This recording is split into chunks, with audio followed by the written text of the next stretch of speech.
po, isang magandang araw po sa ating lahat and kumusta po kayo ulit? Welcome to my channel. Ako po si Melissa and sa lahat po ng mga baguhan po dito sa channel natin. Dito, pag-uusapan po natin ang iba't ibang klase po ng espiritual.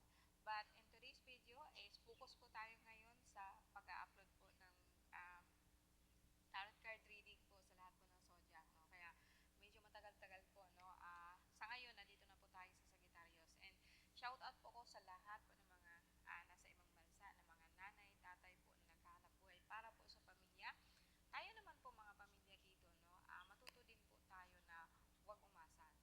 Matuto po tayong kahit paano po, magkaroon po tayo ng extra income para po yung parating po na sahod po mula or kung ano yung padala po ng pamilya natin, magkaroon po tayo ng pagkakataon po na ma-save po ito, no? Kasi isa yan sa problema po ng nasa ibang bansa kasi po parang kumbaga sa akin is like lagi na lang pong naasa ang pamilya. Isa din po akong OFW noon, no? Alam ko po ang nararamdaman po nila, no? Pero kami kasing mga nanay is like, yeah, if possible nga po, ibigay na po lahat, no? And sa akin, sa mga nasa ibang bansa, try po ninyo na kahit pa paano po yung makapag-ipon, no?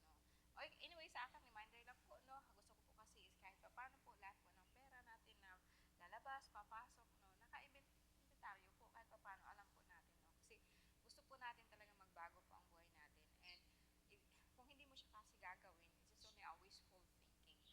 So sa akin, gawan po natin ng paraan. May mga ritual po tayong gagawin kung paano po tayo makaipon.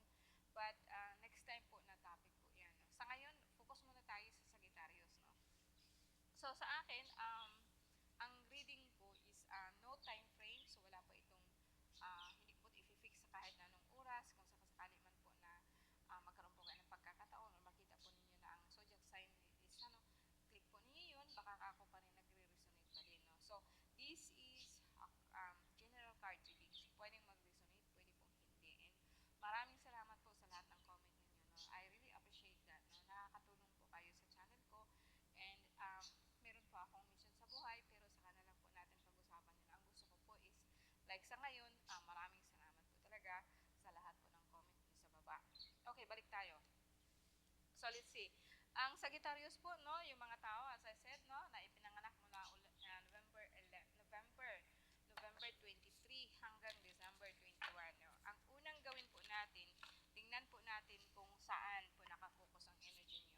But since nasanay po talaga ako sa sakit, no, so tingnan natin sa pamagitan po ng Woodland Tarot card and i-clarify po natin sa White Rider and sundan po natin ng Oracle card ng Lenormand and then bigyan po natin ng conclusion po dito sa Animal Spirit, no. Okay, so let's begin, no. Alisin natin to para hindi po siya hadlang sa makikita niyo. Right. Okay. Dito natin to para makafocus tayo sa Sagittarius, November 23, December 21. Mahal na amang makapangyarihan sa lahat, basbasan mo po ang aking kaisipan, basbasan mo rin ang aking kamay, na sana po ibigyan mo ng liwanag ang aking kaisipan, connection po sa aking kamay, sa pamagitan ng mahal na anak mo, Jesus, bigyan po ako ng wisdom sa aking puso. Sana din po makapasok po ang bawat kataga ko, no? Para makapasok din po ito sa kung sino man ang nagbabasa or nanonood ng card. Lahat po para sa Sagittarius. Hinamin ni Patre, Eti Espiritu Santo, Yate Bapti, November 23 hanggang December. Sa inyo po ang card reading. Okay. Meron tayong dalawa, no? Ano po ako ng siyam na card muna, no? Kung hindi po ako satisfied, dagdagan ko po ng another 9 cards. So, eto guys, no, pinaka-sentro ng card mo, makikita ko dito na wow, agad-agad stress ka agad yung nakikita ko, no. Okay, tingnan natin kung ilan pong major arcana ang nandito. So, isa, dalawa, tatlong major arcana. So, ibig sabihin, control mo pa rin ito, guys, no? Sa lahat pa ng Sagittarius na nandito sa akin ngayon. Kumbaga sa akin, ang pinaka-sentro mo kasi ngayon, or your mind, your conscious mind is 8,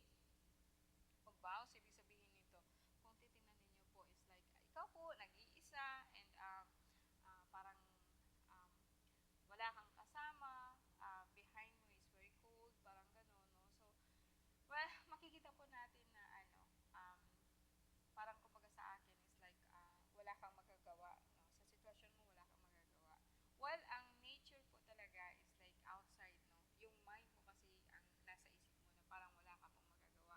Nakabind ka po sa lamig ng panahon, nakabind ka po sa, yung baga sa akin, so natural disaster po, no? So, for me, actually, it's just only a mind setting, change of mind, then change of situation. Ganun lang po yan kasimple. Pero, alam ko man na hindi lahat po, no, katulad ko. Pero, ang ang pangalawang sentro ng card mo is the mirror, no? Eto. Okay, it's a symbol of a fish trying to cross over, no? Hindi po niya alam na siya po'y nasa tubig. Pero gusto niya mag-cross over pero hindi po niya alam. So, ito yung guys, yung sitwasyon po na kung saan parang nalilito ka, kung hindi mo alam kung anong gagawin, and uh, parang meron ka kasing gustong puntahan, and kumaga sa akin, hanggang tanaw ka lang kung ano po yung gusto mo. Yung kung ano po yung desire mo, hanggang tanaw ka na lang po. Although, itong lahat ng card na to is not really depressing, no? Meron lang po akong nakikita dito na, kumbaga sa akin is, kung titingnan mo kasi, itong tatlo po na magkasunod po na arkana, kung pag-aralan mo siyang mabuti, ay, apat pala, no? Sorry guys, no? Apat pala na major arcana. So, tingnan po natin. So, nahati po yung ano mo. Pero mas marami pa rin ang minor arcana. Kung pag-aralan mo kasi, is like, ang problema mo kasi ngayon is like, hindi ka po makapag-desisyon. Iiwanan ko ba dito o hindi, no? Aalis ba ako or mananatili? And, since na, yung soul mo talaga is trying to reach out, no? Kung ano po talaga ang gagawin mo, parang ganun. Then hanggang sa nakakarating ka po sa ibang mundo, no? Sa akin, lahat is the hooded man. Itong the hooded man kasi is like the hermit po, no? Pero kung titingnan mo kasi, um, yung bagang meron ako nakikita po dito na soul searching, yung hindi mo talaga alam kung ano ang gagawin mo. And sa ngayon po, parang lalo po ikaw nagkaroon po ng nagkaroon po ikaw ng dark, no? Kasi nga po, is like, nakahood ka, so hindi mo alam kung ano nangyari sa paikot mo. Although may ilaw ka pong hawak, so this is actually an inner calling, no? And the world, itong kahoy na to, kung sasakit kasi ang titingnan ko dito, parang masasabi ko po na um, yung health mo dito is like, well, pwedeng, kasi etong tatlong ano na to is wala akong nakikitang sakit dito. It's just like a turmoil inner. Yung parang ano ka ba, yung parang, hindi ka naman sasabihin na kabisado, ano ka, kabado ka. It's just like, parang nagtatry ka po talaga na tumawid, no? Or sabihin po natin na gusto mong, hindi ka makapag-desisyon kung anong gagawin mo, kung aalis ka ba or hindi ba, or meron, kasi ang lovers is the same thing with the devil, no? Although ang the lovers lang, parang one side of coin is good and one side is yung nga is negative or negative energy.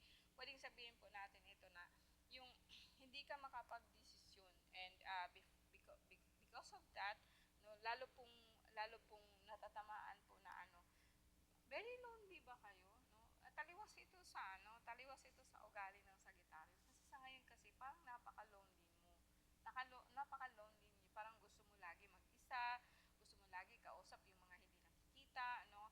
Although makita ko masakit ang likod mo, pero nag-o-okay naman, no? It's more on mental, no? Mental problem, pero hindi mo naman talaga siya makikita ang problem. Just like, hindi mo lang alam kung anong gagawin.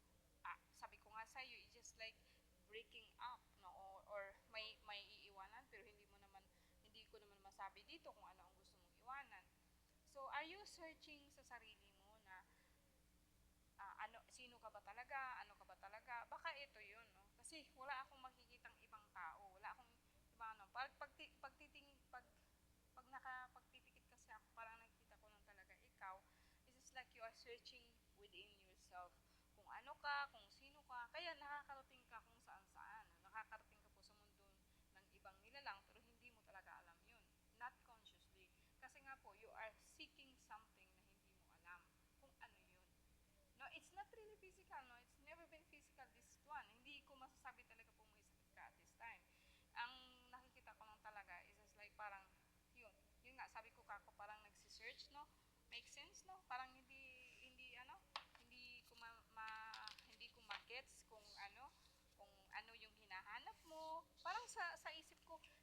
hinahanap mo sarili mo, no? Iyon ang nafe-feel ko, kaya tapos hindi mo alam kung paano, so nakakarating ka po kung saan-saan, no? Pero may nagagabay sa'yo, ha? May guide ka po na iniilawan ka po kahit paano. Parang nagiging bata ka ulit na hindi mo alam kung saan ang mundo mo. Parang soul searching, no? Okay, ulitin natin guys para magkaroon po tayo ng clear, no? Sa ngayon, the will mundo ulit, no? Another ilan na itong ano mo.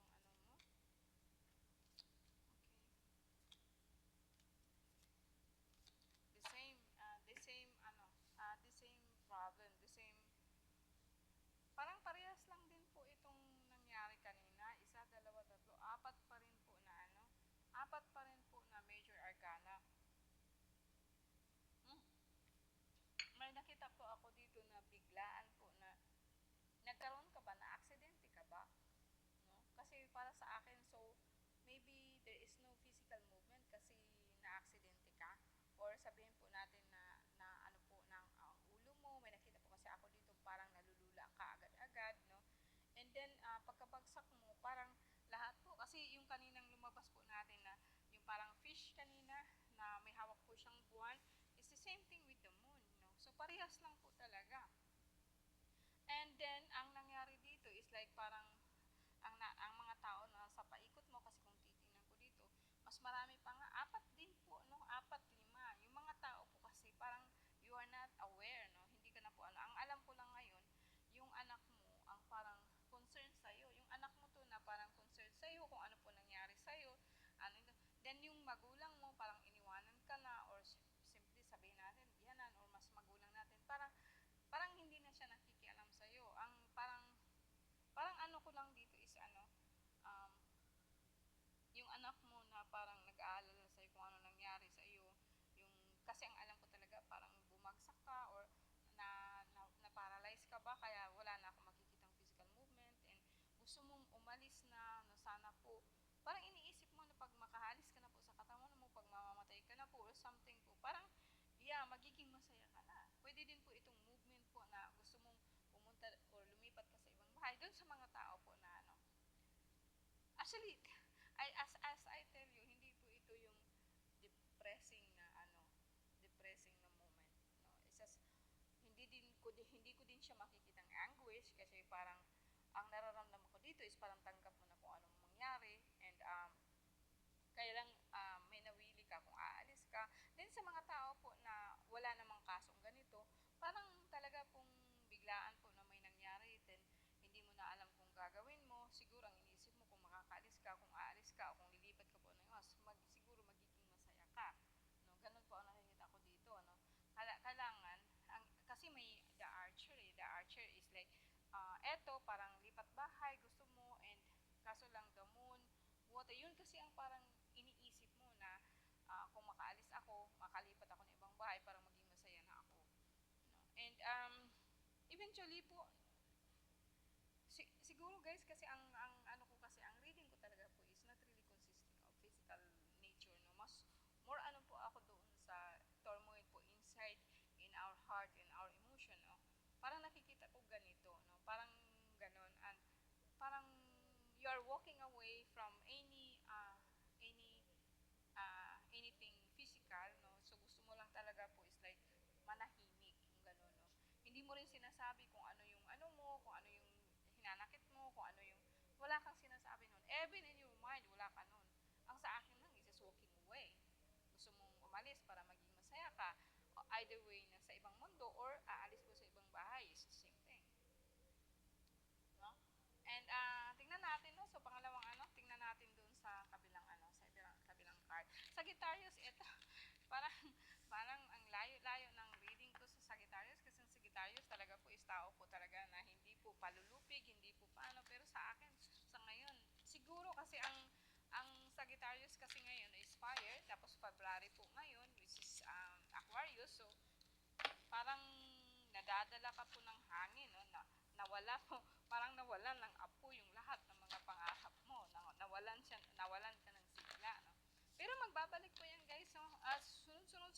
kasi February medyo okay pa, no? Lalo po yung lalala pagdating sa March, kasi ang March is ano na, babalik ulit yan pagka April, no? Kasi magkaano na kayo. Mas mahirap pagdating sa March kasi ang March is Pisces, which is also against fire.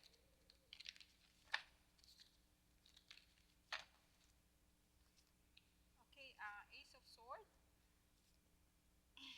Okay, Ace of Sword, makikita ko dito na parang kung financially, dito lumabas yung pagka-worried mo about financial, no? Mas marami ang concern dito about financial. Iisa lang din po, meron po ikaw moon. Moon lang ulit. Pero dito, siguro nung narinig mo yung ano ko, parang biglang nagbago yung ano mo, yung mind mo. Dito medyo klaro kasi ito kasi parang yung mga anak mo. Concern ka sa mga anak mo. And uh, you have a choice kasi dito kasi parang Ace of Sword, talaga pong parang pinagsisikapan mo po yung mga anak mo, magiging okay sila, magiging happy sila, meron silang pera financially, and pag i-cross po natin kasi Knight of Pentacles, actually hindi naman ito masyadong pera, pero ito, consider ito sa mga anak mo na nagsisimula pa lang po, na nakagraduate na, nakaano na, and dalawa po ito magkapatid. Kumbaga sa akin parehas po, uh, Pentacles, 1, 2, 3, 4, no?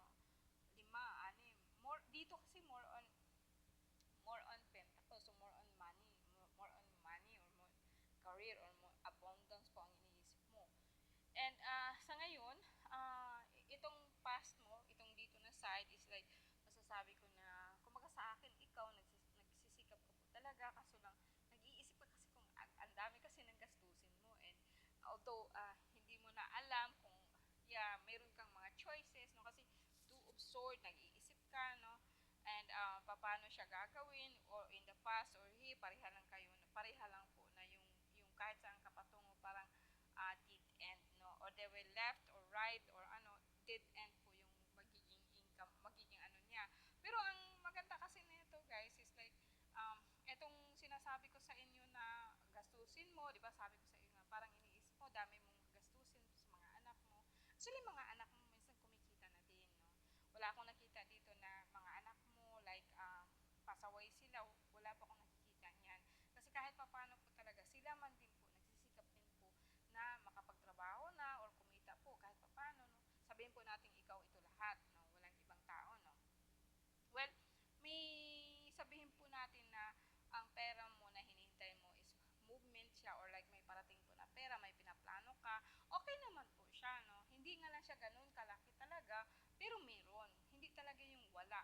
Pero yung panghuli mo kasing card, baby girl, or sino ka man, or baby boy, no? Kasi mahilig akong tumawag sa baby girl pag babae. Eto kasi is like abundance, or like masaya ka, happy ka for the end, no? So, itong turmoil siguro, I can feel it maybe in the past, no? Na parang nalulungkot ka, nag-iisip ka talaga kung paano. It's not really, ano, wala ako nakikita tong death, ha? Or may something na ano. May gusto ka lang pong baguhin or matapos, and then may nakikita din ko, siguro nga may tumutulong din po sa iyo sa ibang lugar kasi ang mind mo talaga, ang mental, masyadong malalim at this time, no? And hindi rin siya in a sense po na mainit ang ulo mo, no, no, no, hindi rin yung iniisip na galit ka, o no, no, na you are blaming, may regrets ka, no, there's nothing about that. It's just like, parang hindi rin naman siya undecided, kasi yung nasabi ko kasi sa kanina na parang nagpaplano ka, kasi it's just like, ang tinatawag po kasi natin na the lovers is like, meron kang iiwanan, and you have to decide kung ito bang iiwanan ko o hindi. Medyo hindi ka din plano po na pupunta sa ibang bansa, pero at this moment, no. Kasi parang mas nafe-feel ko dito na ang card na to is sa may edad na. Parang may edad ka na, no? You feel parang katulad ko na, giving up on life, gusto mo na lang malalaki, parang nararamdaman ko na parang malalaki na yung mga anak mo, and gusto mo nga na pag okay na sila, then magpahinga ka din, or gusto mo din na pumunta doon, ikaw na lang, yung bagang sa sarili mo na sana, yung ikaw na lang po yung, kung may asawa ka man, like kayo na lang, ganon, no? Wala akong nakikita dito na something, although maliit lang pera nyo, pero meron, no? And then, ibang lugar, no, ganun, magbakasyon or something. O sabihin po natin na move in, ano na talaga, yung parang for good na talaga. Mas nakikita ko pa yun kaysa sabihin po natin na ano na like may mamamatay ka pero not really. Para kasi ang patay kasi sa akin, kung ako kasi ang titingnan mo, there is no such thing as mamatay ka, no, or ano. Ang mental mo kasi nung una is like from here to there and hindi mo alam kung anong gagawin mo. Parang plano, parang nagpaplano ka ng ganito nga gagawin mo, ganyan, ganyan, but then is not clear pa. Hindi pa siya klaro, no? Yung plano mo, hindi mo alam kung matutupad siya o hindi. So that's why I can see na ano, meron ako nakikita po na parang illusion, parang the moon, no? Parang hindi pa siya talaga sigurado. Pero ang magkatabi kasi nito guys is abundance. So, okay pa rin po after all, ano, ang plano mo matutupad naman, no? Although hindi nga lang po talagang halimbawa ngayon, mag-retire ka na, parang ganon, ang pera mo, siguro pension to, hindi masyadong malaki, pero merong parating po sa inyo na kita, no? Kasi magkatabi po ito, no? No? So, ang nakita ko ditong gastusin, like sabihin mo, mga bata, may mga gastusin na, pero kung nakatapos na sila, nagtatrabaho na sila, kahit paano, may ano ka, may parating sa iyo na hindi ka na or may parating sa kanila, hindi ka na po mag-aalala, no? Ganon. Sorry guys, no, ang feel ko dito is like ang Sagittarius, no? Hindi ito sa, parang sa ano, parang nagigets ko ito is nasa mga 50s, no? Mga 50, 60, 50, no? Parang nasa mga retiring age na katulad ko, no? Tingnan natin dito guys sa Lenormand, no? Para ma-clear po natin. Mainom lang po ako. Namamaos na po ako kaagad, no? Okay, Sagittarius, no? Okay. Mana kalikasan, bigyan mo ako ng liwanag ng isip. Okay, 12 page. November 23 hanggang December 21. Ito po'y lahat sa mga taong isinilang November 23 hanggang December 21. November 23.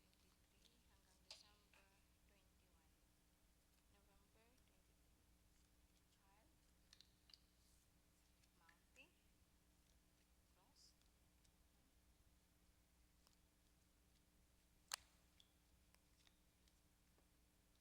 Okay. Okay. Ang card mo, tingnan natin sa pinakauna, is a child. Ang sumunod is the whip. Sunod is mountain, the cross, and the garden, and the friend, and ano. And sabihin po natin na the bear. Okay. Parang eto, kung pagsumalahin natin itong apat, may nakita po ako na parang, yan, nahihirapan ka po bilang ina na makaka-recover ka. Kung loss ito ng bata or anak, no, may nakita din po ako ditong loss, pero hindi naman siya actually talaga po na masyado po ikaw nahihirapan. Then it's in the past. I think it's in the past. Yung bata na siguro na iniisip mo na nawala is in the past. No? Nawala na to matagal ng panahon, no? And hanggang ngayon parang hindi mo pa rin matanggap. Mas more on kumbaga sa akin, parang mas nararamdaman ko dito na isang loss, no? Parang nawala, and then movement, yung ano, yung parang mentality, pero tanggap mo kasi siya. Ako makita ko talaga is in the past, no? And then sa ngayon po, ang pinaka ano mo ngayon, ikaw ba'y bilang nanay, nagkukunwari ka lang na natanggap mo na nawala yung anak mo? No? Parang trauma po ini nung matagal ng panahon. Sorry guys, kung minsan kasi na nakahalungkat ko yung mga nakaraan po, no. I know it's painful. Then, aside pong nawala po ito, parang may umaalalay po sa iyo na kaibigan kahit papaano. The world, parang ko kasi the world is sa ibang mundo. Yung may bata pa ako nakita na pumunta sa ibang mundo. And parang kinuha po siya ng isang matanda. Nasa ibang mundo siya ngayon. Pero it's a child. And dahil po dito, nagkaroon ka po ng sama ng loob, pero tinatago mo lang talaga. Na hindi, parang alam mo, pero hindi mo sinasabi, no? Like, inner inside, alam mo. And then, itong bata na to, I think, di ko alam kung ano bang ginawa mo dito, kasi parang nakikita ko po na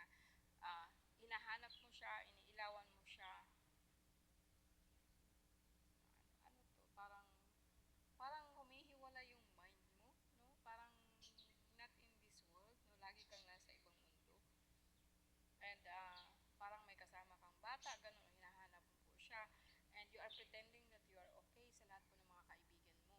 Na okay ka, na ano ka, pero in the past, na talaga pong grabe ang suffering mo because of this, of what happened. Parang ang batang to, nasa ibang mundo siya, buhay siya, pero talaga pong hinahanap mo siya, o minsan nakikita mo, nasama pa, still a child hanggang ngayon. Pero it happens long time ago kasi may edad ka na eh. No? So guys, kung hindi po klaro yung ano ko, yung basa ko sa inyo kasi ah Sagittarius is parang taliwas na taliwas ito sa inyo, no? Yung ugali na isang Sagittarius, alam ko, determinado, yung parang determinado, pag gusto niya, ganito, ganyan. Pero in this time, parang iba yung nararamdaman ko, no? You are not that person na giving up, but you are person who's not also, you deny that one, you deny your feelings sa lahat po ng mga kaibigan mo. Pero ang totoo po, talaga pong nasasaktan ka, no? Talaga pong dala-dala mo to, no? And di ko alam kung ba't ito lumalabas or nahahalungkat ko. I feel this reading is for a woman Sagittarius, no? Kasi talagang babae pong mararamdaman ko kasi anak or ano kung lalaki ka man, no? Parang hinahanap ko talaga pero I can feel talaga po is kasi hindi ko naman din masabi ito na kulang siya or something na minsan po may ginagamit sa ibang bata. No, not really, no. Wala akong nakikita dito na ibang tao na kundi ikaw mismo, no. Na parang kumbaga sa akin, ikaw, you are just pretending to be okay, no, sa lahat, sa mga kaibigan mo. Pero talaga, deep inside, you're suffering. No, not suffering. It's just like, you're living double life. Dalawa pong buhay ang ano mo, ang ginagawa mo. Like, um,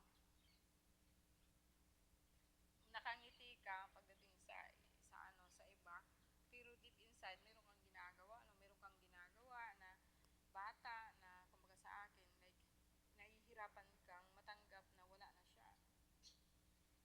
And hindi ko alam kung bakit ganito po ang card reading ko sa iyo, no. I'm so sorry po sa guys po. So hopefully hindi ano. So yung hiwalay, yung unang card reading ko sa iyo na you are decided din sa mga bata siguro like kung itong bata kasi ngayon kung buhay ito malaki na no halos mga nasa 30 plus or 30 yung parang kagagraduate pa lang no ganun. And I can feel na you are trapped in that time, no. This is ang hirap lang po kasi ng ano guys, no, yung tinatawag po natin na pag i-frame, there is no frame, there is no time frame.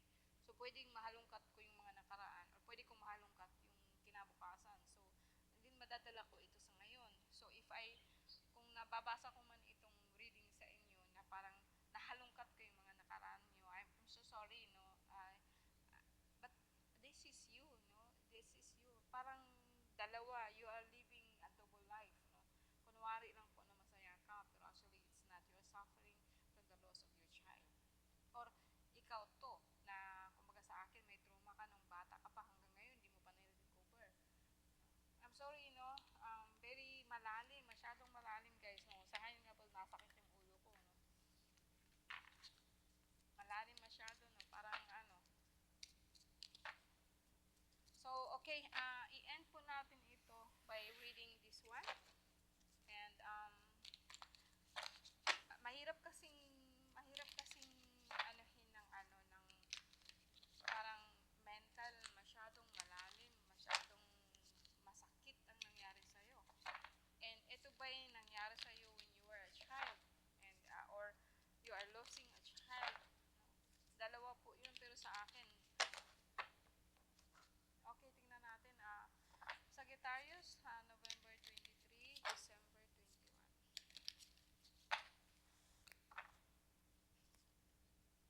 Okay, isang ano, unicorn. Okay, unicorn, infinite possibilities, no? Basahin ko po, no? You are the sovereign of the seen and unseen world. The magic of love surrounds you. Beauty transforms you. Listen to the spirits of light. Abandon the darkness. Go beyond the ordinary and become the legendary. So, actually, you are searching your soul. Malalim, guys. No? Napakalalim, no? Kung gusto mo talagang balikan yung nakaraan mo. And in makalimutan, although binabari mo siya, or although ibinaon mo siya po sa limot, kaso lang talaga pong nagre-resurface siya nang hindi mo alam. Tapos, pag natutulog ka, nandoon ka po sa kanya. Then, if I will see you, there is really a child. Nakikita ko bata. So, ito ba parang, parang gusto mo talagang makita kung sino ka, kung ano ka. And it's good. It's because, parang sa akin nga, it's like, hindi mo alam na napakalakas po ng kapangyarihan mo na supposed to be, may gusto ka talagang baguhin. Parang meron kang gustong baguhin sa mundo, then kaso lang po may nangyari sa inyo nung bata ka pa, or are you really nag-aalala ka sa mga bata ngayon? It's supposed to be your children, but I don't say it goes beyond that, no? Parang hindi lang mga bata ang concern dito. Bata ito na, mga batang isinilang ito na namamatay, na gusto mo talaga silang i-search, malalim siya, guys, no? Actually, nasakit ang ulo ko na masyado kong i-penetrate. This is a very lost, very old soul. Ikaw itong Sagittarius, na parang ikaw, napakalalim po ng pagkatao mo. Meron ka pong sinesearch nung bata ka pa, or like first generation po ng soul mo. Hinahanap mo to kasi ito talaga ang mission mo. Kailangan mo siyang mailabas, o kailangan mo siyang para magawa mo talaga yung gusto mo. No, this is actually psychic ability. No. So guys, no, kung halimbawa po nabasa niyo sa lahat po ng Sagittarius, no, I think, yeah, sana po magkaroon po tayo ng time na magkausap tayo, kasi ikaw to. Hindi ako maaaring magkamali, no. Ang lalim-lalim ng buhay mo, pagkatao mo, and gusto mo talaga po mailabas yun, para mailabas mo yun kung sino ka, kung ano ka. And you are searching deep inside, no? And minsan parang makikita ko yung lungkot mo, no? Sobrang lungkot na hindi mo mailam. Pero hindi naman siya yung tinatawag kong regrets. Hindi ko ma-feel yun, no? I think, kasi ngayon nga, tumatay balahibo ko, kasi nakikita ko yung bata, nakikita ko yung, it's a child actually, na parang lonely siya, malamlam yung mata niya, and hindi lang malamlam, siguro mga nasa 6, 7 years old, no, na parang malamlam na malamlam ang mata niya. Tapos nagbabago-bago yung niya, para po minsan naging lalaki, naging babae. Pero isa lang po talaga ang nakikita ko sa kanya, yung parang naghihintay siya, meron siyang hinihintay, no. So sa inyo, guys, no, thank you very much sa reading na to, and hopefully magre-resonate po ito sa inyo. Kung magre-resonate mo ito, guys, no, napakalalim ng buhay mo. Napaka sana mag-comment kayo dyan, kasi alam ko nakikita ko yung bata, eh. Okay, guys, thank you very much, no, for watching, and hopefully andyan po kayo lagi. Thank you.